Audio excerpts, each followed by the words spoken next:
भगवान ने गोवर्धन पर्वत उठाया। अब इस लीला के बाद कि मैं ये नहीं कहूंगी, ब्रजवासियों को ये समझ आ गया कि कृष्ण ही भगवान है, पर एक ईश्वरीय भाव जाग गया। ये समझ आ गया साधारण तो नहीं है, कोई तो बात है कि गोवर्धन लीला अत्यंत रहस्यमयी लीला है। तो जब ईश्वरीय भाव जागा तब भगवान ने रास लीला करी, उससे पहले नहीं करी थी।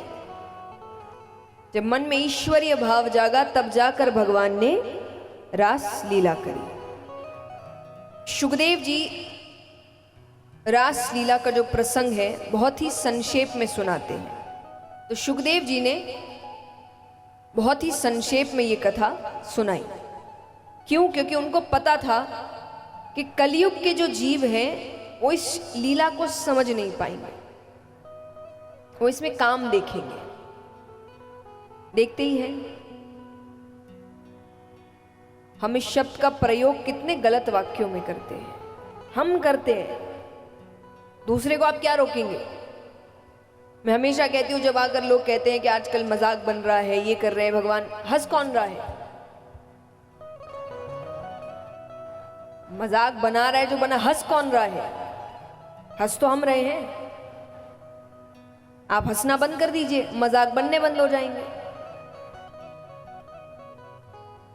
किसी दुकान में अगर कोई सामान बिक रहा है तो दुकानदार क्यों हटाएगा? बिकना बंद हो जाएगा तो वो सामान अपने आप हटा देगा। और मैं हमेशा कहती हूं, किसी और को क्या कहना, जब आप ही अपने भगवान की इज्जत नहीं कर रहे तो कोई और क्या करेगा? वो भी तो देख रहे हैं, जब यही अपने भगवान की इज्जत नहीं कर रहे तो फिर कोई और तो क्या ही करेगा। तो जब तक आप अपने भगवान की इज्जत नहीं करते, आप अपने देश की इज्जत नहीं करते, आप अपनी संस्कृतियों की इज्जत नहीं करते, किसी और से कामना मत करिए कि वो भी करेंगे। तो जब आप मजाक बना रहे हैं तो किसी और को क्या बोलना? हम ही इस शब्द का या भगवान की कितनी लीलाओं का मजाक बनाते हैं, गलत वाक्यों में उसका प्रयोग करते हैं। ये तो गलत बात है ना।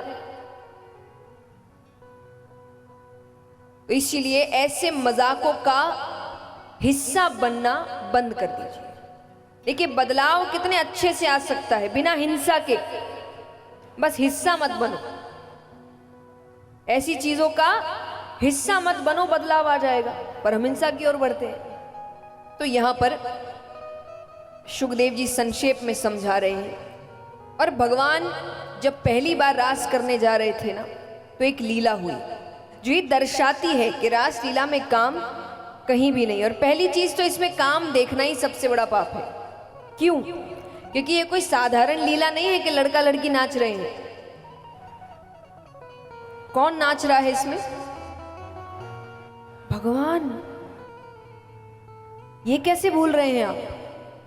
आज यहां पर आप सब भी बहुत नृत्य कर रहे हैं, कोई भी भजन हो रहा है आप सब नृत्य कर रहे हैं। नंद उत्सव में सबने बहुत नृत्य किया। मान लीजिए जब आप नृत्य कर रहे थे अचानक से बीच में भगवान आ जाते, कैसा लगता आपको? बताओ, कैसा लगता? बहुत अच्छा लगता है या पीछे हट जाते, अरे पराया मर्द आ गया? अच्छा लगता। आपका भगवान के साथ नृत्य करना भक्ति और उनका नृत्य करना काम कैसे हो जाता है? वो भी तो भगवान के साथ ही नृत्य कर रही है, तो वो काम कैसे हो गया और आपका नाचना भक्ति कैसे हो गई?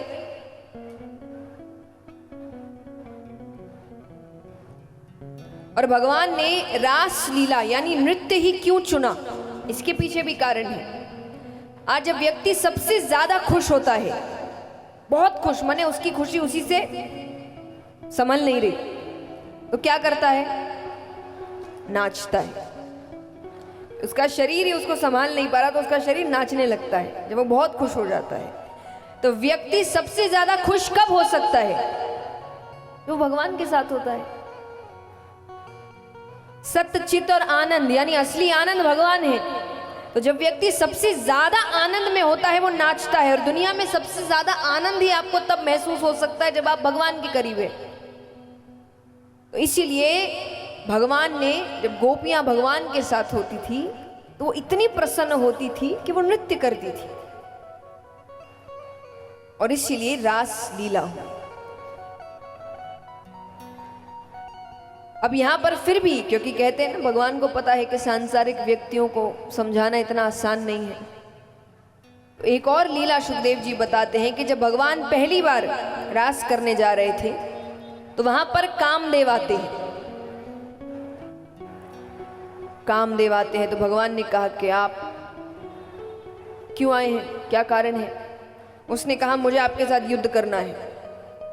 युद्ध मतलब कामदेव अपने बाण चलाएंगे, परिस्थितियां पैदा करेंगे कि भगवान काम में पड़ जाए। अगर भगवान काम में पड़ गए तो कामदेव जीत गया, अगर नहीं पड़े तो भगवान जीत गए।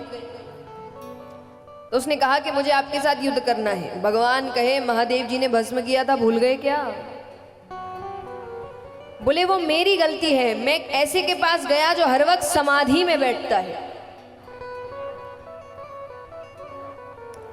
तो भगवान कहे तो कोशिश तो तुमने राम अवतार में भी की थी। बोले तब आप मजबूर थे, तब आप मजबूर। भगवान मर्यादा पुरुषोत्तम थे। श्री राम की मर्यादा कितनी थी पता है? श्री राम इतनी मर्यादा में थे कि अपनी पत्नी के अलावा हर स्त्री को या तो माता के रूप में, या तो बहन के रूप में, या तो बेटी के रूप में देखें। वो इतनी ज्यादा मर्यादा में थे, इसीलिए उनका नाम है मर्यादा पुरुषोत्तम। मैं बार बार कहती हूं, जब लोग आकर कहते श्री राम ये कर सकते थे, श्री राम वो कर सकते थे, नहीं कर सकते थे। अगर अपनी मनमानी कर सकते तो शायद इतना दुख नहीं से झेलना पड़ता उनको। वो मर्यादित थे।